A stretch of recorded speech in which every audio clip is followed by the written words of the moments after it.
요한일서 1장 1절로부터 4절까지의 말씀 우리 한 절씩 교독합니다. 태초부터 있는 생명의 말씀에 관하여는 우리가 들은 바요 눈으로 본 바요 자세히 보고 우리 손으로 만진 바라. 이 생명이 나타내신 바 된지라. 이 영원한 생명을 우리가 보았고 증언하여 너에게 전하노니 이는 아버지와 함께 계시다가 우리에게 나타내신 바 된 이시니라. 우리가 보고 들은 바를 너희에게도 전함은 너희로 우리와 사귐이 있게 하려 함이니 우리의 사귐은 아버지와 그의 아들 예수 그리스도와 더불어 누림이라. 우리가 이것을 쓰면 우리의 기쁨이 충만하게 하려 함이라. 아멘. 자, 2025년도 새해가 밝았고 오늘은 그 첫 번째 주일입니다. 2025년 첫 번째 주일 우리에게 주시는 말씀 요한일서 10장 1절로부터 4절 말씀이고 우리의 사귐은 이라는 제목으로 함께 말씀을 나누도록 하겠습니다. 자, 올해 우리 공동교회 방향이 뭐라고요? 사귐입니다. 사귐. 코이노니아이죠. 이 코이노니아, 사귐이라고도 번역되지만 교제, 친교라고도 번역이 됩니다. 여러분, 소위 교회 5대 사명이라는 것이 있어요. 여러분도 잘 알고 계실 것입니다.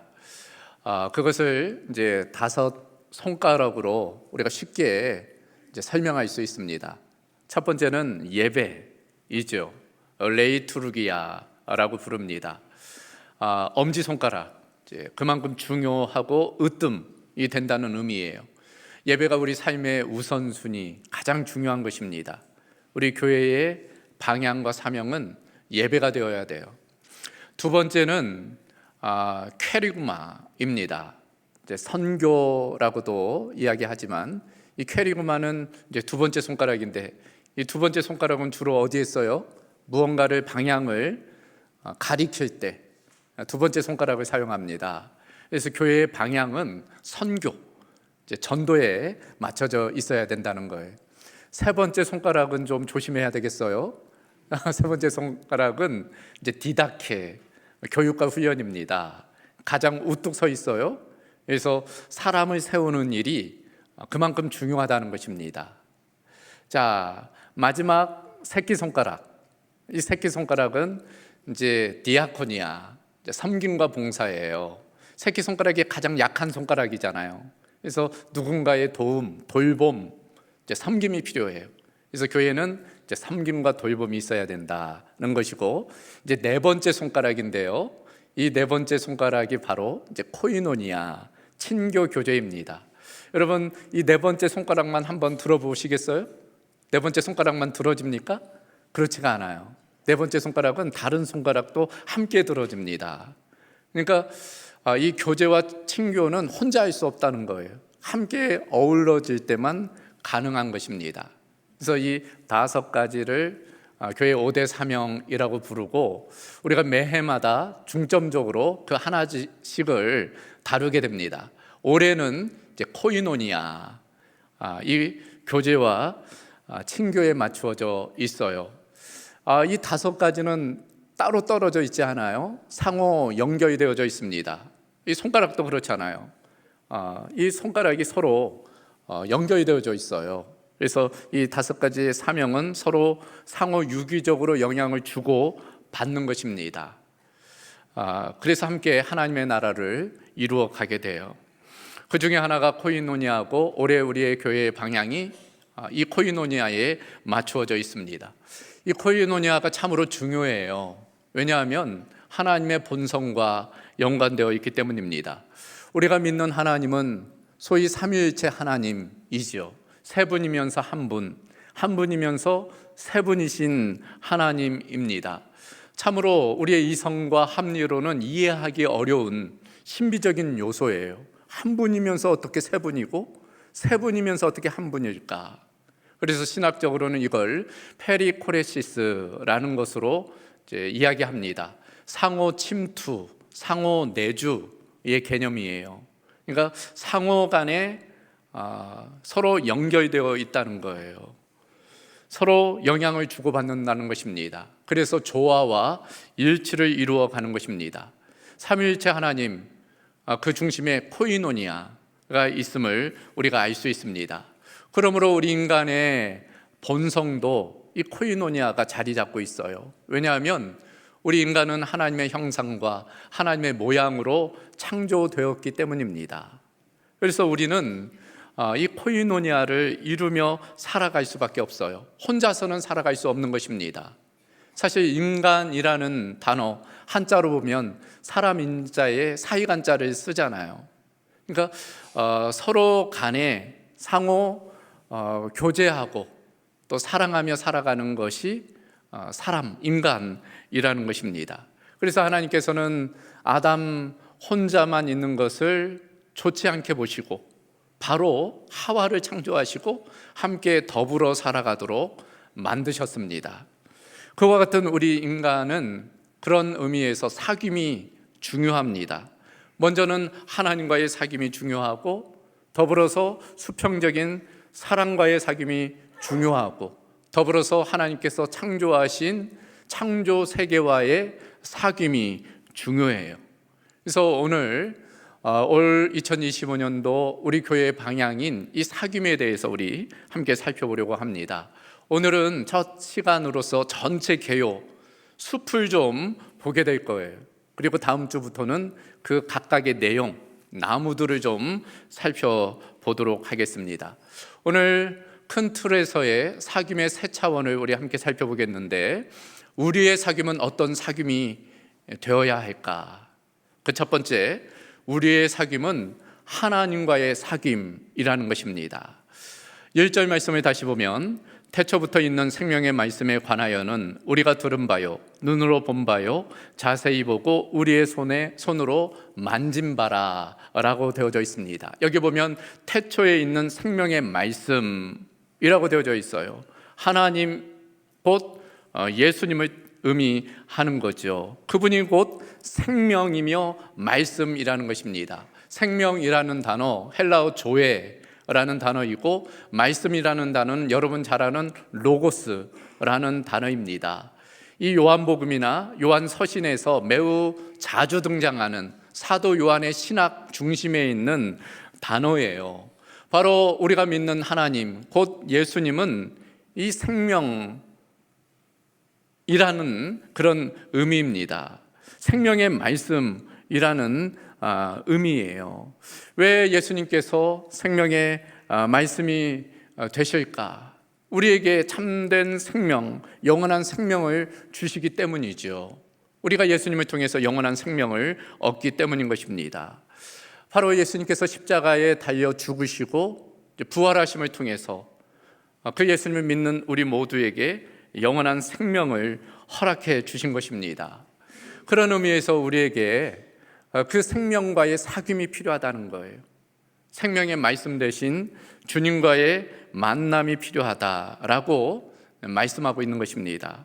놀라운 것은 그와 같은 사귐과 만남은 그저 피상적인 것이 아니고 실제적이고 경험적인 것이다 라고 지금 말씀하고 있는 거죠. 그래서 오늘 1절 말씀을 보면은 태초에 있는 생명의 말씀에 관하여는 우리가 들은 바요 눈으로 본 바요 자세히 보고 우리의 손으로 만진 바라. 여기 보면 소위 오감을 사용하고 있어요. 눈으로 보는 것, 귀로 듣는 것, 손으로 만지는 것, 경험적인 것을 지금 나타내 보여주고 있는 것입니다. 1절만 아니라 2절에도 이 영원한 생명을 우리가 보았다. 3절에도 우리가 보고 들었다 라고 되어져 있어요. 그러니까 이와 같은 만남은 참으로 실제적인 만남인 것을 이야기합니다. 특별히 만진다라는 것은 신체적인 접촉이잖아요.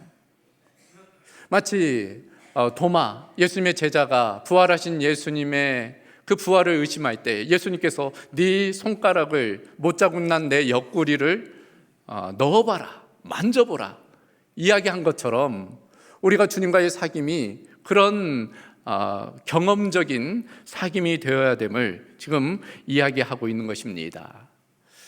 자, 그런 측면에서 주님과의 사귐은 지식적인 암으로만 끝나서는 안 돼요. 경험적인 알미 필요한 것입니다. 친밀한 알미 필요해요. 그래서 성경은 그와 같은 알을 히브리어 야다라는 단어로 쓰고 있습니다. 이 야다라는 단어, 부부의 알을 의미하죠. 부부간의 암, 아주 친밀한 알을 의미하는 것입니다. 그와 같이 주님과 그 사귐은 아주 친밀함, 경험적인 사귐이 되어야 된다라는 말씀인 것이죠. 우리가 어떻게 그런 사귐이 가능할까요? 예배입니다. 우리는 예배를 통해서 그와 같은 주님과의 만남을 경험하게 되는 거죠. 말씀과 찬양과 기도를 통해서 또 그 가운데 역사하시는 성령님의 임재를 통해서 그와 같은 주님과의 사귐을 이루게 되는 거예요. 혹은 교육과 훈련입니다. 성경 공부, 말씀 나눔, 제자 훈련, 이런 것들을 통해서 주님을 인격적으로 만나게 되는 거예요. 문제는 그와 같은 훈련이 지식적인 훈련으로만 끝난다는데 문제가 있는 것입니다. 그러다 보니까 예수님에 대한 지식은 넘쳐나는데 그 만남이 부재되어서 실제적인 삶에 변화는 일어나지 않는 거예요. 그런 측면에서 2025년도 올 한 해 동안에는 그저 지식적인 알모로만 그치지 아니하고 주님을 경험적으로 만나는 그런 기회가 있어야 될 것입니다. 그래서 올해 우리가 집중적으로 하려는 것 중에 하나는 바이블 컬리지예요. 이미 몇 주 전부터 바이블 컬리지 광고를 한 바가 있습니다. 많은 분들이 이미 신청을 하셨어요. 이제 3주부터 시작을 할 겁니다. 우리 장로님들은 작년 말에 이미 시작을 했어요. 그래서 금요일 새벽 예배 마치고 함께 모여서 말씀을 나누게 됩니다. 장로님들과 나누면서 그런 이야기를 했어요. 우리가 지식을 키우는 시간으로 삼아서는 안 된다. 우리가 복음 앞에 서는, 복음을 다시금 만나는, 복음으로 물들어지는 기회로 삼아야 된다. 그래서 시간마다 함께 나누면서 주님을 더 깊이 만나는 시간을 가지고 있는 것입니다. 바로 그 자리에 여러분을 초대하는 거예요. 그래서 올해부터 이제 집중적으로 주님과의 사귐을 깊이 하는 그런 은혜가 있기를 바라는 것입니다. 가장 우선순위는 하나님과의 사귐입니다. 그래서 우리의 사귐이 하나님과의 사귐이 되어야 될 줄로 믿습니다. 그런 은혜가 올 한 해 우리 모두 가운데 있기를 주님의 이름으로 소망합니다. 두 번째로 우리의 사귐은 사랑과의 사귐인 것입니다. 자, 3절 말씀 다시 보면 우리가 보고 들은 바를 너희에게도 전함은 너희로 우리와 사귐이 있게 하려 함이니 우리의 사귐은 아버지와 그의 아들 예수 그리스도와 더불어 누림이라. 자, 가장 우선순위는 하나님과의 사귐이라고 그랬죠. 수직적인 사귐입니다. 동시에 우리에게 실제적인 사귐이 필요한데 그것은 수평적인 사귐이에요. 사랑과의 사귐입니다. 하나님과의 풍성한 사귐을 통해 그 은혜를 이제 사람들과 나누는 것, 그것이 필요하다고 지금 말씀하고 있는 것입니다. 그래요, 오늘날 이런 진정한 사랑과의 사귐이 우리에게 필요해요. 우리 모두에게 필요합니다. 사실 오늘날 그런 진정한 사귐이 갈수록 어려워지고 있어요.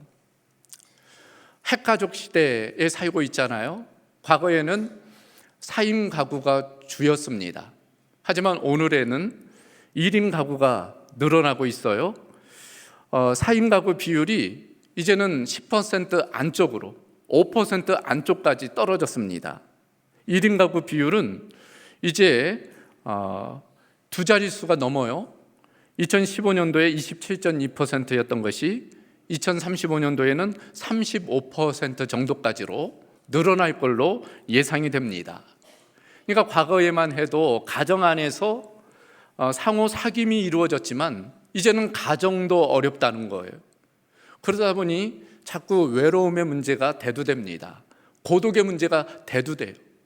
어디에서 자기의 그 마음을 나눌 공간이 없는 거죠. 근데 하나님께서는 그와 같은 공간을 우리에게 허락해 주셨어요. 그게 바로 교회입니다. 우리는 교회 안에서 진정한 사랑과의 사귐을 이루어 갈 수 있는 것입니다. 실제적으로 경험적으로 가족도 사실 1년 가야 몇 번 만나지 못합니다. 명절 때나 부모님 생신 때나 좀 만나고, 그러지 않고서는 아무리 가족이라고 해도 만날 기회가 없는 거예요. 그러나 교회는 어떻습니까? 우리가 매 주일마다 만나요. 좀 더 열심히 있는 분들은 수요 예배 때 또 만나고, 구역 예배 때 또 만나고, 새벽 예배 때 또 만나고, 자꾸 만나게 됩니다. 그러므로 그 만남을 통해서 풍성한 교제를 가질 수 있는 거예요. 그런 측면에서 어찌 보면은 육신의 가족보다 더 친밀한 가족이 영적 가족이라고 할 수 있어요. 사실 육신의 가족의 정의가 어떻게 됩니까? 사전적 정의를 보니까 가족이란 주로 부부를 중심으로 한 친족 관계에 있는 사람들의 집단 또는 그 구성원, 혼인, 혈연, 입양 등으로 이루어진다 라고 되어져 있어요. 이것이 법적으로는 어떻게 되는가 하면 민법 제779조에 따르면 가족의 범위가 이렇습니다. 다음 자는 가족으로 한다. 배우자, 직계 혈족 및 형제자매, 직계 혈족의 배우자, 배우자의 직계 혈족 및 배우자의 형제자매. 그러니까 간단히 이야기하면 혈연 관계가 가족이에요. 그리고 법적으로 입양한다든지 결혼한다든지 이러면 가족이 된다는 것입니다. 그런데 우리도 영적으로 따져보면 우리도 혈연 관계잖아요. 예수님의 피를 나눈 관계입니다. 그래서 우리는 하나님의 가족이에요. 또 예수님을 통해서 우리는 하나님께 입양되었어요. 그러므로 하나님의 가족입니다. 더불어서 우리는 신부로서 신랑 되신 예수님의 신부가 되는 거예요. 그래서 우리는 또한 하나님의 가족인 거예요. 그러므로 우리는 가족으로서의 친밀한 사귐을 이룰 수 있는 것입니다. 실제적으로 얼마 전에도 그런 경험을 가졌어요. 우리 교회에 갓 등록한 세교우가 이제 하나님의 부르심을 받으셨습니다. 이 세교우가 어떻게 우리 교회에 등록하셨는가 하면 사실 암으로 투병 중에 호스피스 이제 병동에서 입원 중에 계셨어요. 그런데 지구촌 교회의 모 권사님이 그 사역을 하는 겁니다. 호스피스 사역. 그래서 이분을 만나고 이분을 돌보고 섬기신 거예요. 이야기 중에 이분이 어려서는 신앙생활을 하다가 교회 출석을 하지 않으신 거예요. 오랫동안 교회를 떠나 살았던 것입니다. 근데 이분을 다시금 복음을 듣게 하고 전도한 거예요. 그리고 퇴원했을 때 주소지를 보니까 이 공도 지역에 사시는 거예요. 그래서 몇 날 며칠에 우리 교회에서 만나자 하고 이분이 남편과 함께 우리의 교회에 오신 겁니다. 제가 어느 날 보니까 낯선 분 부부가 있는 거예요. 이야기 나누는 중에 그 이야기를 하시더라고요. 자기들이 지구촌 교회 장로 권사인데 이러이런 이론 때문에 한 성도를 전도하기 위해 우리 교회에 왔다. 그날 그 세 가족이 등록을 했어요. 처음 우리 교회에 출석을 했습니다. 그러나 다시 병환이 위중해서 한 번만 교회 출석하시고 다시 병원에 재입원하시고 몇 주 지나서 하나님의 부르심을 받으셨어요. 그 장례가 우리 성탄절 어간에 진행이 되었습니다. 우리 교역자 중심으로, 경조부 중심으로 그 장례를 치렀어요. 그때 그 권사님이 사흘간 또 동참을 했습니다. 자기 교회 성도도 아닌데 어떻게 그럴 수 있어요? 하나님의 가족이기 때문에. 하나님의 가족이기 때문에 그 은혜와 사랑을 함께 나누는 거예요. 우리도 그렇지 않습니까? 교회 안에 어떤 어려운 성도들이 있으면, 아픈 성도들이 있으면 내가 아픈 것처럼 돌보고 섬기는 것, 하나님의 가족이기 때문에 가능한 일이라 할 수 있습니다. 그리고 우리의 사귐은 하나님과의 사귐일 뿐 아니라 우리 성도 상호 간의 사귐이 이루어져야 돼요. 그런 측면에서 2025년도 한 해는 더 깊은 성도와의 사귐이 있어야 될 줄로 믿습니다. 함께 울 때 함께 울고 누군가 기뻐할 때 함께 기뻐하는 그런 풍성한 사귐을 이루는 사귐의 공동체를 이루어 가야 될 줄로 믿습니다. 마지막 한 가지 더, 우리의 사귐은 세상과의 사귐인 것입니다. 오늘 본문 4절을 보면 우리가 이것을 쓰면 우리의 기쁨이 충만하게 하려 함이라 라고 되어져 있어요. 그러니까 수직적으로는 하나님과의 사귐, 수평적으로는 사랑과의 사귐, 그러나 여기에서 끝나지 말고 이 기쁨이 충만하기 위해서는 이 사귐이 확장되어야 된다는 것입니다. 하나님께서 창조하신 모든 피조물, 세상과의 사귐이 있어야 된다는 거예요. 여러분, 세상을 어떻게 정의하십니까? 세상을 다양하게 정의할 수 있겠지만 저는 나를 둘러싸고 있는 모든 주변의 환경을 세상이라고 정의하고 싶어요. 우리가 경험하는 모든 것들입니다. 가정일 수도 있고, 그것이 문화일 수도 있고, 정치일 수도 있고, 종교일 수도 있고, 우리가 경험하는 모든 것들이 바로 세상이에요. 우리를 둘러싸고 있는 모든 것입니다. 그런 세상과의 사귐이 필요한데, 여러분, 세상이 어떤 곳이에요? 나쁜 곳입니까? 좋은 곳입니까? 우리가 세상을 어떻게 생각하느냐에 따라 세상에 대한 우리의 접근이 달라져요. 성경은 어떻게 말하고 있을까? 성경은 때로는 부정적으로 세상을 이야기합니다. 이를테면 요한일서 2장 15절 이하의 말씀이죠. 이 세상이나 세상에 있는 것들을 사랑하지 말라. 누구든지 세상을 사랑하면 아버지의 사랑이 그 안에 있지 아니하니 이는 세상에 있는 모든 것이 육신의 정욕과 안목의 정욕과 이생의 자랑이니 다 아버지께로부터 온 것이 아니요 세상으로부터 온 것이라. 내용을 들어서 알겠지만 아주 부정적으로 세상을 그리고 있어요. 세상을 사랑하지 말라는 거예요. 멀리하라는 그런 말씀입니다. 그러나 성경에는 이와 같은 말씀만 있는 게 아니에요. 세상을 긍정으로 표현하고 있는 말씀이 있습니다. 대표적인 것이 요한복음 3장 16절 말씀이죠. 하나님이 세상을 이처럼 사랑하사 독생자를 주셨다. 하나님이 세상을 어떻게 하셨다고요? 사랑하셨다는 거예요. 요한일서에서는 사랑하지 말라고 했는데 정작 하나님은 세상을 사랑하셨다. 세상에 긍정을 보여주고 있는 것입니다. 그래서 예수님은 우리를 향해서도 요한복음 17장 18절에 아버지께서 나를 세상에 보내신 것 같이 나도 그들을 세상에 보내었다. 제자들을 보냈다 라고 말씀하고 있어요. 우리도 세상에 보내신다라는 그런 말씀인 것입니다. 자, 그렇다면 우리가 세상에 어떤 입장을 취해야 될까? 균형감이 필요합니다. 세상의 부정적인 것들, 세속적인 것들은 멀리하되, 그러나 세상을 우리가 돌보고 또 섬기고 세상과의 소통이 필요하다는 것입니다.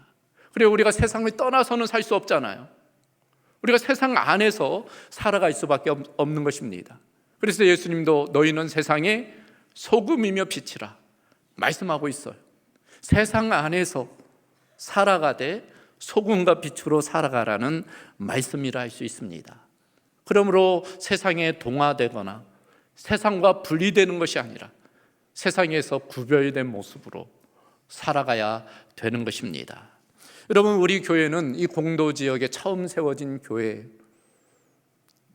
1938년 12월 18일에 우리 교회가 세워졌습니다. 1937년이죠. 1937년 12월 18일, 올해가 88주년 됩니다. 곧 90주년을 맞이하게 돼요. 우리는 이 공도 지역에 어머니 교회, 모교회라는 위상이 있어요. 그와 더불어서 모교회로서의 책무가 있습니다. 우리 교회가 있으므로 이 지역이 행복해져야 돼. 이 지역이 하나님의 나라가 이루어져야 되는 것입니다. 에스겔 선지서에 나오는 그 환상과 같이 교회로부터 발원한 그 생명의 물줄기가 동과 서와 남과 북으로 흘러 이 땅을 생명의 땅으로 변화시켜 나가는 것이 우리 교회의 사명이라고 할 수 있어요. 그런 측면에서 세상과의 긍정적인 사귐이 필요해요. 어려운 이웃들, 돌봄이 필요한 이웃들과 사귀고 그들을 세워나가는 그런 연합과 소통이 필요한 것입니다. 그런 측면에서 2025년도에는 세상과의 긍정적인 의미에서의 풍성한 사귐이 있어야 할 것입니다. 이 일에 우리 모두가 함께 힘을 모으고 함께 같은 방향으로 나아가야 할 것입니다. 그런 은혜가 우리 모두 가운데 있기를 주님의 이름으로 소망합니다. 자, 오늘 말씀을 마무리합니다. 올 한 해 우리 교회의 방향 사귐에 맞춰져 있어요. 코이노니아입니다. 가장 중요한 우선적인 사귐은 하나님과의 사귐이, 하나님과의 풍성한 사귐을 올 한 해 우리가 추구해야 할 것입니다. 예배를 통해, 말씀과 기도를 통해, 교육과 훈련을 통해 하나님과의 풍성한 사귐, 그 사귐 가운데 나아갈 수 있기를 바랍니다. 더불어 그 은혜로 말미암아 성도 상호 간에 교회 안에서의 풍성한 사귐을 누릴 수 있기를 바라요. 그리고 그 은혜와 힘을 가지고 세상에 나가 세상을 긍정적으로 변화시켜 나가는 한 해가 되기를 바라는 것입니다. 그런 은혜가 2025년도 우리 공동교회와 우리 모든 성도들 가운데 있기를 주님의 이름으로 소망합니다. 감사하신 아버지 하나님, 2025년도 새해를 믿음으로 열게 하시고 올 한 해의 방향을 향해 우리 온 성도들이 한마음 한뜻으로 나아가게 하심을 감사합니다. 올 한 해 우리 교회가 사귐이 있는 교회로서 하나님과의 사귐, 성도 상호 간의 사귐, 또 세상과의 풍성한 사귐을 이루는 한 해가 되게 하여 주시옵소서. 모든 것 주님께 의탁하오며 우리 주 예수 그리스도의 이름으로 기도하옵나이다. 아멘.